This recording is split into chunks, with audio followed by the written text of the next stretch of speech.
So yesterday was a really beautiful day, so I just went out for a stroll to enjoy the Oregon summer, and I was walking past the law school, and old debate guy, it just drew me in like a magnet, and I wandered up to the law library and back to the GE section where you're going to find most of the good books on the team policy topic. And I found a book by Matthew Lindstrom and Zachary A. Smith called the National Environmental Policy Act. And a big part of the book is the history of the passage of the act and its interpretation through the years. And I spotted all of these cards that you could use, I think, to make a very coherent and very useful limiting topicality interpretation. So let me walk you through that real fast. What they say happened was that the National Environmental Policy Act was a departure from previous policy in this area because all the previous laws had gone kind of one pollutant, or one set of pollutants at a time, and none of them looked at what does it take to make a clean and safe environment. How do you account for all the threats to the safety of the environment, and how do you account for all of the interplay in between them? So what I think you could do is,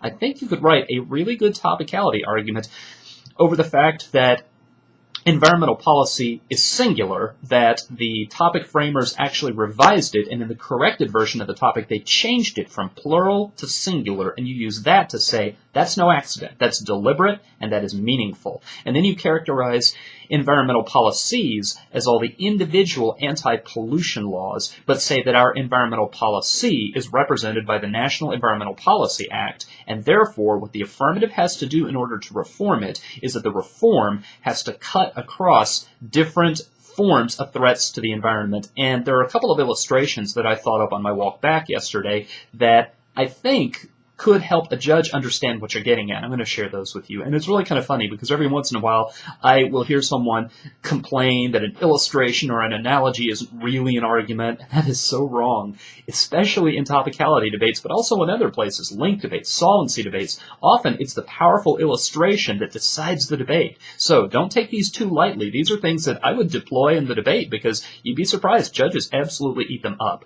One of the ways is I think you could say that the affirmative is not topical if the plan is if the plan is directed at a single pollutant.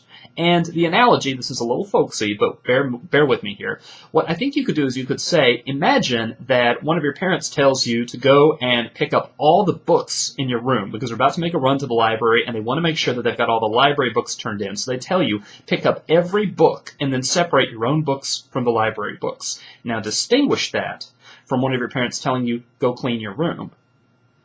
If the topic still said environmental policies, then it would be topical for the affirmative to pick one. Effectively, it would be topical for the affirmative to go and just pick up the books in their room and not pick up the clothes or the stuffed animals or whatever else you might find in your bedroom. But when the topic was changed from plural to singular, then after that, the only thing that's topical is to clean up the entire room, to clean up everything. Now, the affirmative might say, well, that means that there's only one affirmative, that we have to clean up absolutely every pollutant of all, and your one affirmative, the only topical affirmative under your interpretation, is impossible. And what I think you can say is, no, it's just that the reform has to cut across all different kinds of pollutants.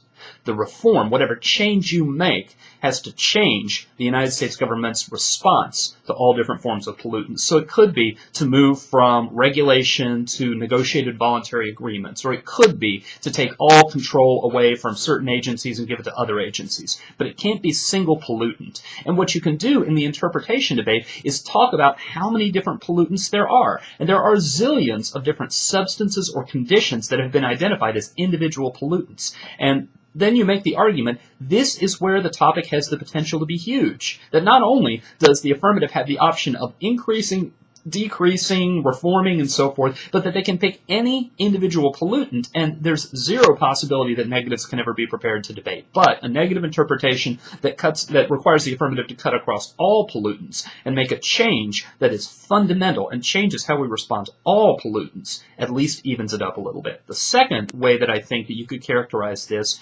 not single pollutant, but I think you could characterize it as single medium.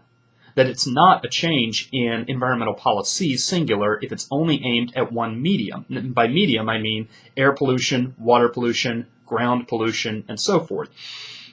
The illustration, the analogy that I think you could use for this one's not quite as folksy, so you might like it a little bit better. It might be that this one would build up your credibility a little bit more. You could point out that the Federal Reserve Board and the Treasury are in charge of monetary policy. So imagine a topic that called for reform in the United States monetary policy, and imagine an affirmative that just stopped coining pennies, or withdrew the dollar bill and issued Sacagawea dollar coins instead. Well, that wouldn't be a reform in monetary policy. That would just be a reform in the medium by which money is transmitted. A change in monetary policy, a true change in monetary policy, is going to affect not only pennies, but also nickels, dimes, quarters, dollar bills, $20 bills, $100 bills, and everything else, because it will change the value that is being measured, not just the markers that we exchange. And I think you could say what the affirmative does, if all they do is single out one medium of pollution and address the plan only to that, then it's not a change in environmental policy. It's still the old model talked about in this book prior to the National Environmental Policy Act of addressing pollution problems in isolation one at a time.